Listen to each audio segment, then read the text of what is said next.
Welcome to a new episode of the Tolkien Experience podcast. I'm Sarah. And I'm Luke. Each episode, we share with you an interview of a Tolkien scholar or fan. That's right.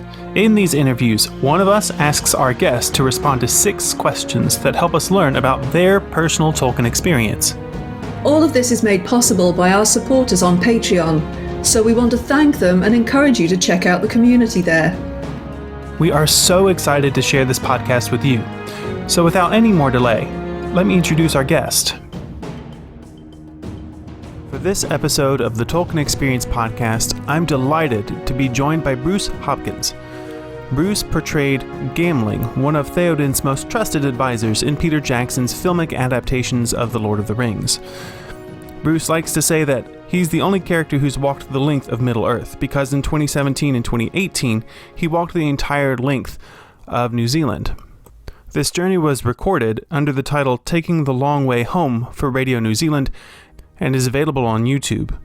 For now, I am so excited to jump into an interview with Bruce, so let's take it away with our first question. So Bruce, how were you introduced to Tolkien's work? Well, in fact, I assumed it was through being offered a role in the movies. In fact, I knew of Tolkien and The Hobbit and everything, but I didn't ever recall reading any of his work. And so I get off a call from my agent. It's 9 months into the principal shooting of the Lord of the Rings trilogy. I'd long given up any hope of being involved because they seemed to have cast everything. Mm-hmm. And my agent called and said, look, Lord of the Rings have called. They want to know if you're available next week to go down to Wellington and try a costume on. I was like, far out. Okay. Yep, I'm available. And so I flew down and they put on this costume and said that they had a role that was only going to be 1 week's shoot at a place called Helm's Deep. So, working alongside King Theoden. And so that all started to transpire. And on about day 3, Philippa Boyens came up. We were doing night shoots. And she came up and got Bernard Hill to go down to a caravan so they could have a chat about some extra dialogue and everything. And then she said to me, Bruce, you come as well. And so I went down with them and she said to me, look, we really like what you're doing. We really like the way you work with Bernard, the way it fits. So we're going to actually expand your character. And that, in a sense, I've always thought, that's because I bought a copy of Lord of the Rings in a secondhand bookshop in Wellington. There were no new copies available at that time. Everything had sold out around the country, and people were getting fixated on the fact that Lord of the Rings was filming here. So I managed to get a secondhand copy, and I started reading it, and initially just going through to see where's Gamling. And as you will all know, Gamling's not really a character in the book. There's Gamling the Old. But they used that name, obviously, to create this new character, which took over the role, essentially, of Hummer. But it was strange because I love books, so I just have shelves that have books on them, and I'm a bit of a slow reader. I'm not a very fast reader, so I haven't read a lot over the years, and I like nonfiction mostly. But I was looking through my bookshelf at one point, and this is after we'd finished filming and everything, and there's a copy of The Hobbit. I was like, what?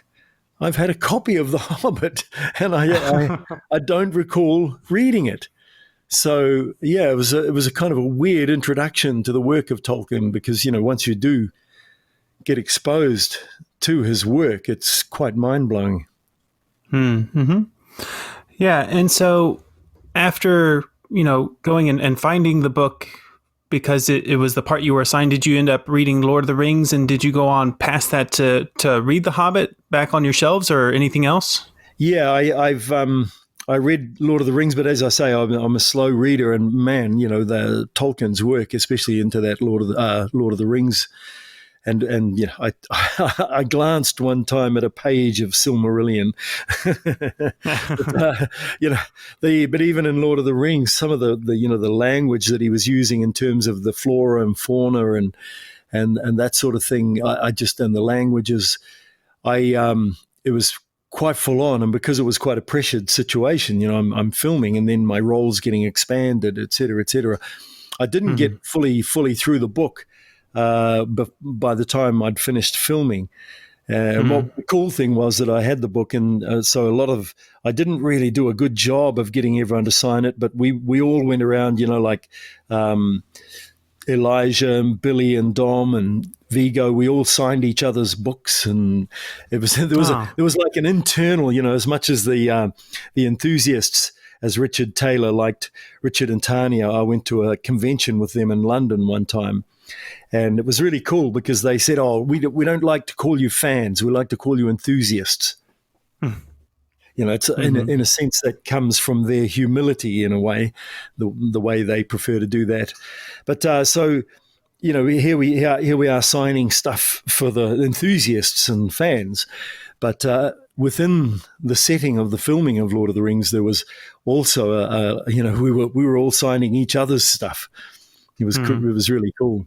So I had that book. I didn't finish reading it before I managed to get to the end of my filming, and I did. I managed to finish reading it afterwards, and then also read The Hobbit. But most importantly, the most impactful work of Tolkien that I have read was, in fact, a biography on him, and it was mind blowing, absolutely mind blowing to try that was my introduction as well, or clarified for me, because in reading Lord of the Rings and then being introduced to the fact that he had this thing called Silmarillion, and then all of the depth to which he went with his languages and his linguistics fields and everything, I just am gobsmacked at how that guy could have all of this in his head and in his heart. Yeah, it's a really remarkable skill that he had. That's for sure. And and alongside being a professor at a university and a father and a husband, and so it's not like he didn't have anything else going on in his life. But to think that he could create these worlds, and then I think I have this right. You and people listening will probably know far more about this than me, but his first desire was to write a language. So I think it was Elven. Was it Elvish that he wrote? The Elvish language? Yeah, he said that the languages came first, yeah. Yeah. So the languages came first, and then he, in order to give the languages an authenticity, he decided he had to create the world that those languages came from. To give them what's called, in New Zealand, we call it for people, we call it the whakapapa. The indigenous Māori of New Zealand, their whakapapa is your history, your background, your lineage. And so he created the whakapapa for his languages, which is just, mind-blowing to think that he then went on to create all of that world. So in your interaction with Middle-earth, both being part of the movies and reading the book, do you think you can figure out what is your fondest experience with Tolkien's work? Oh, I was thinking about, and at times people will ask questions similar to this. And I had 60 days of filming through 9 months, the last 9 months of the second 9 months of the principal shooting. Then I went back and did 3 days pickup shots a year and a half later for the second, for the Two Towers. And then a year later, I went back and did another 2 or 3 days pickup shots for Return of the King, because he edited and released each film, 1 year after the other. But they'd done all the principal shooting in one hit. And then my first insight with Peter Jackson was that he, in terms of his passion for this, I heard that his first edit of The Fellowship of the Ring was 5 hours long. So he had to lose 2 hours because there was no way they were going to, make a release a 5-hour film. So he had to rewrite and reshoot scenes. They had to rewrite and reshoot scenes to get rid of all this material, but to try and keep the storyline, the thread running through it.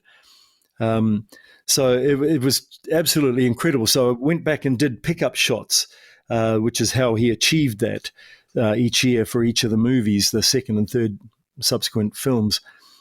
And every single minute of every single hour of every single day throughout my entire experience filming Lord of the Rings was, I seriously don't think I could differentiate one from the other in terms of the joy and the love that I had of being there and being part of this astounding team of people who were creating this incredible product, this outcome.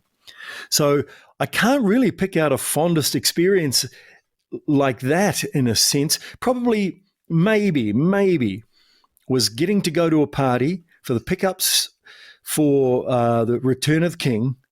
And they flew me down to Wellington, and I was there in the afternoon of the day before I was going to be starting to shoot some stuff. And it turned out it was Elijah's last shot. The last shot of that day was going to be the last shot of Elijah in a 5-year journey that was his journey with Lord of the Rings. So they said, "Oh, look, we're going to have a party after we've wrapped with Elijah's shot, and you might as well come out to the studio and join in." And it's a party where everyone has to work the next day, so it's not like it's a big raging booze up or anything, but it's just this amazing gathering. So they sent a car to take me out there, and I got out there probably an hour before the end of the wrap of the day, and it was a very small film crew, just Elijah as Frodo sitting at his little desk writing his last notes. And it was just the most magic time. And the realization that Peter and Elijah, this was going to be their last time working together like this. And as I say, it had been 5 years for Elijah. 18 months of shooting all the principal stuff, then 3 years of going back and doing pickup shots and everything. And it was just the most beautiful kind of thing to witness. It was so calm and quiet, but you had the sense that, I don't think anyone wants this to finish. No one wants this moment to end. I'm actually getting a little emotional about it, just talking about it. It was so beautiful. And then we went into Elijah's makeup bus. A few of us went up in there, and he had some bottles that we popped the corks on, and it was just, man, it was a joyous occasion. It was very cool. And actually, and probably 2 days later, it was my final day. And so they said, we're having another party, because Ian and Billy, it was their last days. So I went to the party, and I was having a really good rave to Richard Taylor. Actually, he was telling me some astounding stories of what had been going on in him and Tanya and their son's life while they were shooting Lord of the Rings. Just a massive stuff going on in their life outside of shooting Lord of the Rings, because their son had a huge, massive medical scenario. So we're there chatting away, and then Peter gets up in front of the gathered crew and cast and everything to give some presentations to Ian and Ian McKellen and Billy. And so I'm standing there, and when Peter gets up, the first thing he says, I'd just like to invite Bruce Hopkins up. And so he invited me up onto the stage and gave this speech about my work and how I'd stepped into this void that they felt they had, and more than fleshed it out beyond what they had wanted it to be. And he presented me with a Lord of the Rings clapperboard and my alloy sword, which was pretty damn cool. So that was one of the fondest memories as well. Yeah. And the other one, the other fond experiences. Sorry. See, I told you I'm a raver. Was going to the fan conventions. I loved that, man. I loved going and seeing all these people who are so passionate about the work of Tolkien to begin with, but also the films and the way the films followed up Tolkien's work. Yeah, so I did have some questions to kind of follow up. So your sword and the clapperboard, do you still have those, or do you have those in a special place somewhere? Yep, no, I just, I have 3 grandchildren. I have a 12-year-old grandson, Charlie, and a 7-year-old granddaughter, Gracie, and a little 4-year-old Freddie. And it's cool. I just have them at my little flat. And so they get to see them. And, I have recently, because unfortunately I've missed the last 2 ridiculous property booms in New Zealand. So I don't own a home. I've owned a couple of homes over the years, but I've never owned them when property prices boomed. And so I'm kind of dropped off the back end. And I made an inquiry actually with an auction house about the clapperboard, and it's quite astounding what the value of that could well be. So I don't know. Part of me goes, no, I want this stuff. This is family heirloom stuff, But then there's part of me that will go, I talk with my kids about it, and with my grandson, Charlie. I've mentioned it to him, just about the fact that, if I can use it to help me get back into owning a plot of land somewhere that I can develop into a little bit of a home base for me and my family. When I cark it, when I'm, dead and gone, the family can still have it, then maybe it's worth sacrificing the clapperboard. I have some other wonderful souvenirs as well. As I say, the cast and crew, we signed different things up for each other. I've got a wonderful sign that says Gamling that used to be pasted on the door of my camper vans. And Bernard Hill and Vigo, I would often be working with them. And so at the end of when it came to my last day, they signed up and got a whole bunch of the other people to sign my Gamling sign, which is really cool. So I have that, and yeah, I still have so much fondness and joy at any memory of the experience. Yeah. So it sounds like you were able to, because of course you've been around these people for so long, working, for 60 days. It sounds like you were really able to make some kind of lasting relationships with the people you were working with. Did you find that came easily on that set? I was, no, in a sense, no, because I felt, they had been together.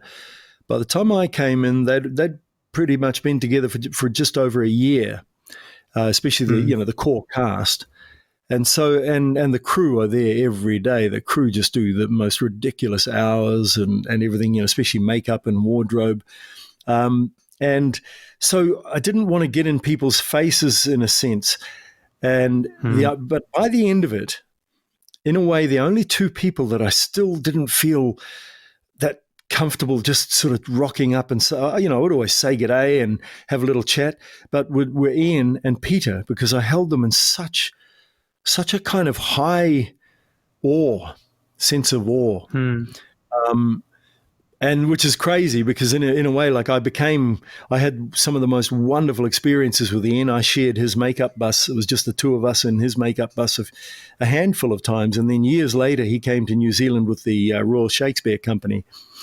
So I had to hustle because after we filmed Lord of the Rings, I had an opportunity to maybe go to LA and check out getting on some books over there and et cetera, but I would have had to move there. And my 3 children were just coming into their teenage years. So there was no way I was going to go and live away from my children on the hope that I might, break into an industry and then have to stay away because that's where the work would be.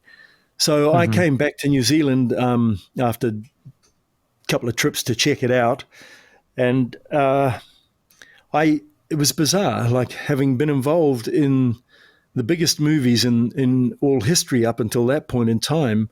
It was like my acting career ended here in New Zealand. I almost have had no work since Lord of the Rings. It's quite bizarre. So, it's weird. But at one point, Ian McKellen came out with the Royal Shakespeare Company. And I was doing an overnight radio show at the time. So I hustled with my agent and said, look, I want to get a ticket to the opening night. I hadn't been invited to opening night or anything like that. So I managed to get a ticket to opening night, and then I hung around and they had some drinks afterwards. And I went up to Ian. I was speaking to one of the other guys from the company, another one of the older actors, and I said about, what my experience was that had been in Lord of the Rings with Ian, and this guy said, oh, you've got to go and speak to him. You've got to, because Ian was surrounded by people, wanting to talk to him and everything. And I thought, oh no, I'm not going to just charge in there and see if he remembers me.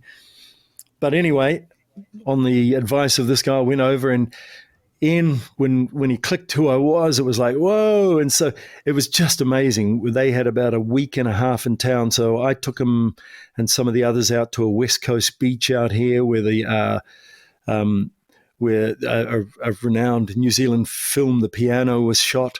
And he just loved it out there. I piggybacked him across a creek, actually. And then, I had a fantastic time with Ian here. So it was very interesting because, as I say, when we were shooting Lord of the Rings, he was this guy that I just kind of felt I just didn't have the courage to go up to and talk a lot to. And Peter was a little bit the same, but I observed them a lot. I observed Peter a lot because I just couldn't understand how he could fit it all into his brain. Because he was directing scenes that Andy Serkis would be doing up in Wellington in a studio, through digital stuff, and then we would be in the mountains, and he would have a bank of monitors, and he'd be sending messages to direct the scene that Andy's doing, and then he's with us with a team of 100 horsemen. Directing, a scene when we're about to charge into Pelennor Fields, and it was astounding. It was quite astounding. But so formed some really good friendships. But I wasn't very good at getting people's contact details, so I don't actually have contact with many of them. I got to hang out with Billy and Dom a little bit in LA. I went to the Academy Award functions. I'd get over there each year for that time of year, and hang out with Sulla Baker, who was one of the main stunt guys, and he went to LA very early on after the films and made his living there ever since. And he's still in touch with a lot of those guys. So I've hung out with them a couple of times through Sulla, which has been really cool. And it's one of those gigs, a bit like when I walked the 3,000 kilometer Te Araroa Trail here in New Zealand. Anyone you meet, when you're on that trail and you're in the middle of the mountains and you see someone coming the other way who might be walking at the other direction, or you get to a hut in the middle of the bush and there's someone there and they've lit a fire, and you start talking, and you have this incredibly deep shared experience and bond. And it's a bit like that with the filming Lord of the Rings. Like when you shared that experience, it's very, very deep. I know that if I saw, Miranda Otto, if I saw Elijah, Billy, Dom, Vigo, Bernard, Ian, and if they clicked who I was, we would have this instant kind of, oh, oh yeah, Andy, it's just, yeah, it's something that will never dissipate. Yeah. Well, it sounds like it's a really wonderful thing that you have.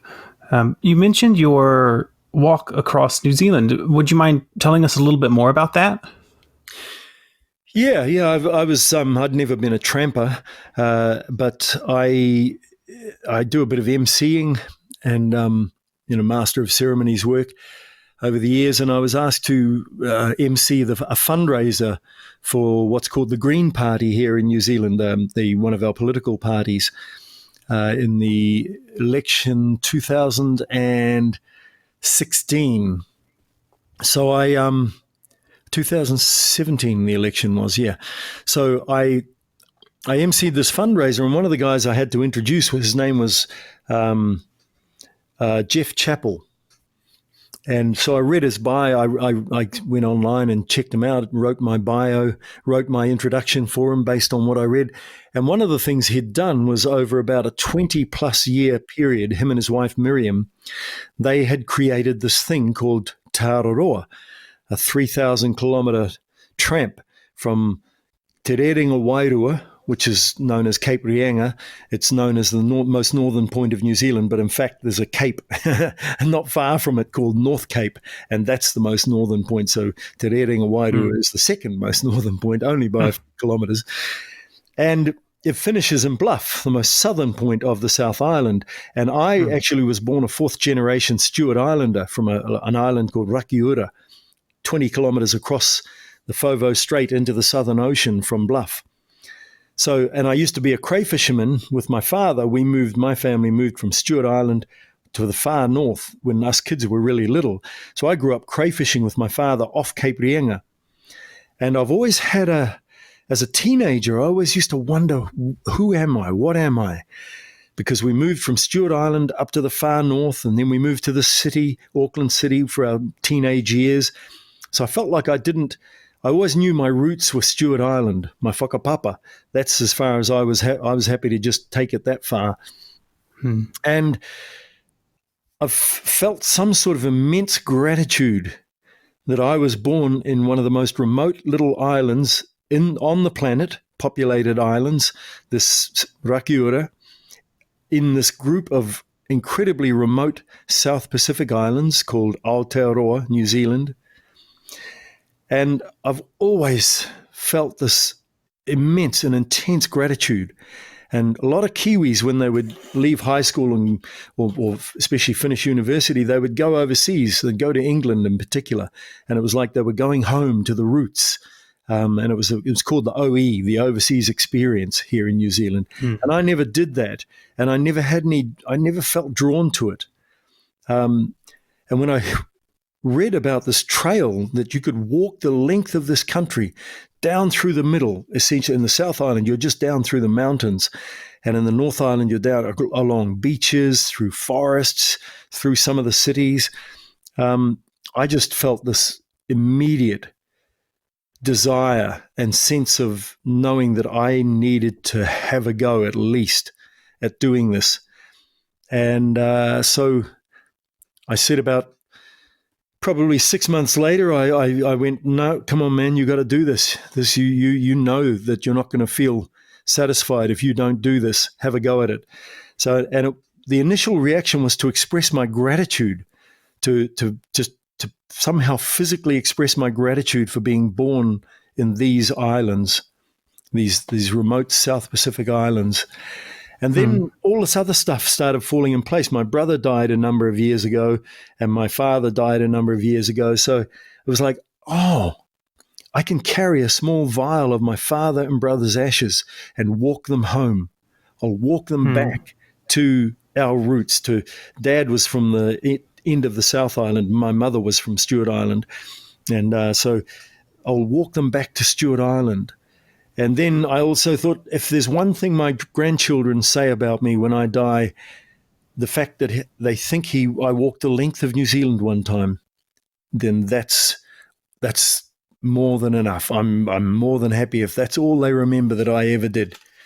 And so it just became an obsession with me. I was 61 at the time when I started training.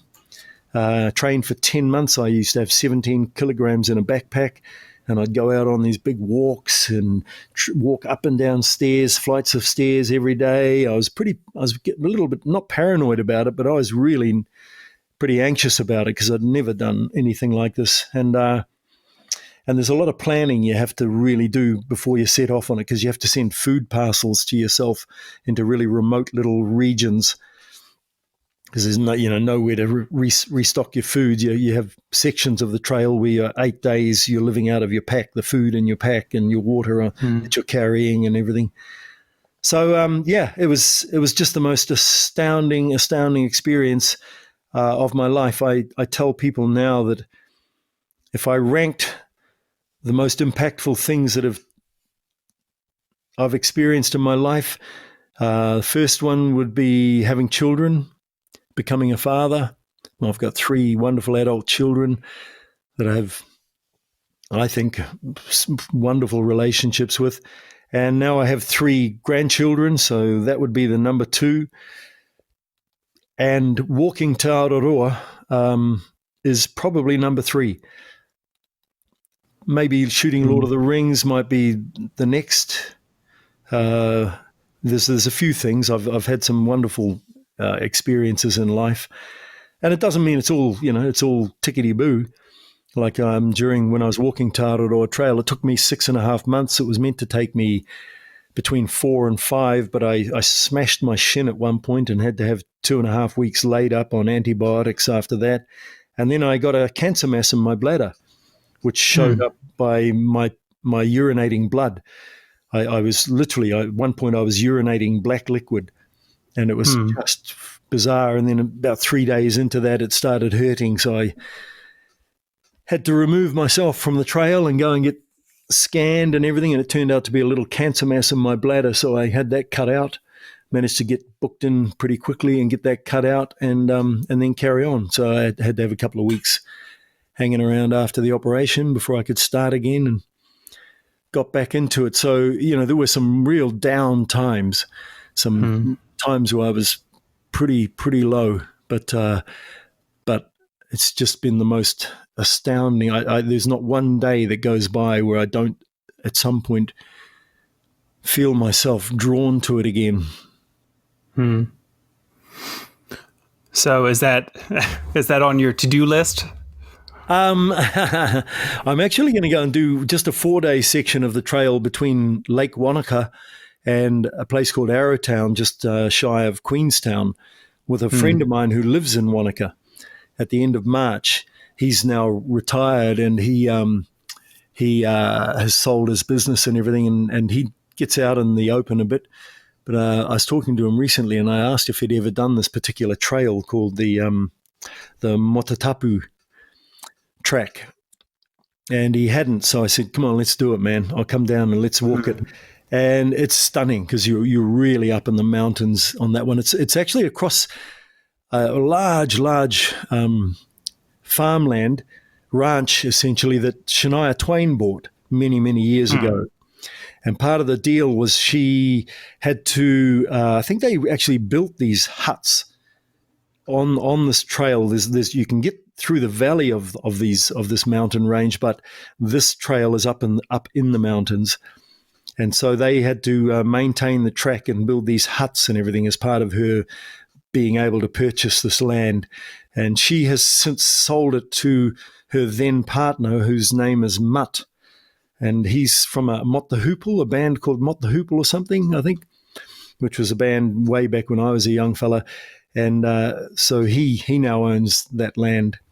So I'm going to go back and do that section. But I have thought that if I did something like that again, I might do the South Island, and this time walk south to north instead of walking north to south. And it's about a 2-month journey, that one. And that's why in the South Island I would meet up with quite a few people who were walking south to north. And it's mostly, like young Scandinavians. There's a number of young English people, quite a few young Americans, invariably young. I was old enough to be everyone's father that I met, basically. I sort of came across a couple of other older people, but I turned 62 1 month into it. So didn't you say that there was some kind of recording or some way that people interested could see your journey? Yeah. Our major New Zealand radio outlet, Radio New Zealand, sort of like our PBS in a way, the public service, public broadcasting service. Yeah, PBS, sort of like that. It's called Radio New Zealand, so no ads or anything. I approached them because I was wondering how I was going to be paying my rent, for 4 or 5 months while I was away doing this. Lord of the Rings certainly didn't make me a wealthy person. So I approached Radio New Zealand when I thought about maybe I should record some stuff and do a podcast, and they were into it. And they agreed that they would pay me, which was wonderful. So I was able to earn some income while I was doing it. I would try and send. Sometimes you don't have radio reception on the trail. You're out in the wild, in the mountains and whatever. So wherever I had reception, I could phone reception. Sorry, I could fire back audio files that I'd been recording over the last few days. And a guy, Justin Gregory at Radio New Zealand, he would get that and cut together. Maybe if I sent an hour and a half's material to a Dropbox account, he would go in there, get that audio and cut together like a 15-minute podcast. And each Monday night he would post a new podcast on their website. And then they got right into it. So quite early on, they decided that every time there were 5 new podcasts, so every 5th week, they would play those podcasts on pretty much the station's main show, which is 9 till midday every weekday. And instead of the book reading. So for that week, instead of doing a book reading, they would play my podcasts. And it's called The Long Way Home. So if you search The Long Way Home, RNZ, Radio New Zealand, it'll take you to that series, which is still up there. And you can get it through, the iTunes and all sorts of avenues. Wonderful. So to come back a little bit to Lord of the Rings, for your trek across New Zealand, about how much of that would have been, filming adjacent or in the areas where Lord of the Rings was filmed? Not much. There's only one place, and it probably is my favorite location, called Mount Sunday, in an area of valley where it's called Mount Potts. And that's where Edoras was. Oh. So, and that was the most astounding 8 days of shooting. They took them 8 months to build this set in a mountainous valley with this little mini mountain called Mount Sunday, right out in the middle of this valley, essentially. And they had to create a track to be able to go with 4-wheel drives out there, to take people out and all of this sort of stuff. And it was massive undertaking. And we only shot there. It took them 8 months to build, and we shot there for 8 days. That was it. And it was and it snowed one night. We were all staying in a couple of small towns about a half-hour drive away. And and one night I remember we're driving back after work, and I lived for a year in Iowa as an exchange student from high school on a farm in Iowa. And so I knew what it felt like the night when it was going to snow. And I remember driving back from set this day going, ooh, man, that feels like that's that feeling of snow is going to happen. And sure enough, the next day we woke up and it was just everything's blanketed in snow. They got pumps, petrol pumps, set them up around this mini mountain, ran hoses from the rivers and creeks that were running around this in this valley, and melted the snow off this little mountain because for continuity there couldn't be any snow there. So it was, and when you saw things like that, it was just mind blowing to think, that this is what the levels and extremes they went to making that. So that was the only place where I deviated slightly because I knew it was right adjacent to where I'd had that astounding experience with Lord of the Rings. But a couple of other places, the Tararua Ranges here in the North Island heading towards Wellington, you're right up and above the tree line and everything. But there's a section of forest there called the Goblin Forest. And then there were a couple of forests down in the South Island as well that also resembled and it made me feel like, wow. I actually made in my videos that I have up on YouTube. There's a couple there where I refer to Lord of the Rings. One of them, I wanted to do this thing of these feces that I saw on a track. So I was like, I'll do a little video, and this will be I've discovered that this is orc shit. And it's still here. They're still here after all these millennia. We didn't get rid of them after all. So I did a couple of things like that along the way, and one of them is in this goblin forest where I just sort of call out all the characters from Lord of the Rings to say, man, you guys need to come back. I found the real Middle Earth. So yeah, it was cool seeing that when you turn up to a location like that, get a step into these environments and get the sense of, oh, right, this is Middle Earth. This is cool. Yeah. So unfortunately, I think we're running out of time, but I did want to thank you so much for joining me today. It's been really wonderful to have the opportunity to hear about your experience. Oh, and as you can probably tell from, as I say, and I'm a raver, but when I get on this topic, or Te Aroa, the trail that I walked, it reflects in, I could talk all day about them, basically, because they were just such joyous experiences. And again, I'd like to thank all of the enthusiasts, as I say, Richard Taylor would call you, Richard and Tanya, the people who have supported the work that did get made, let alone the people who are, immensely immersed in the work of Tolkien anyway. Actually, one of the fondest experiences, just recalled hopping on a plane, LA, been to a fan convention, my oldest son with me, he's 18 years old, because I started saying to people, look, instead of, maybe paying me an appearance fee, just pay for one of my kids to come with me. I want them to sort of experience some of this stuff. And so Tom and I, we have a layover at LA airport on the way back from London, and these two young guys come up to my son and say, oh, have you got a magazine? Do you want a magazine to read? And so they gave him this magazine. And then on the plane, I'd been upgraded because I'd done a presentation for Air New Zealand in London while I was there, and around Lord of the Rings and the tourism market sort of thing. And one of the air crew came over to me and went, oh, so my son and I were upgraded to business class, and this air crew came over before we took off and said, oh, there's a couple of guys back there. They're going to the world premiere too. So I was coming back to go to the world premiere for Return of the King. And I'm like, oh, okay. So I thought I'll go over and have a chat. And, g'day, what's your name? Royd. Oh, yeah, what's your name? Bruce. Yeah. Oh, Royd Tolkien. Oh. And it was so cool. That moment was just like, what? This is the lineage. And we actually became really good mates. It was very cool. It was such a wonderful moment.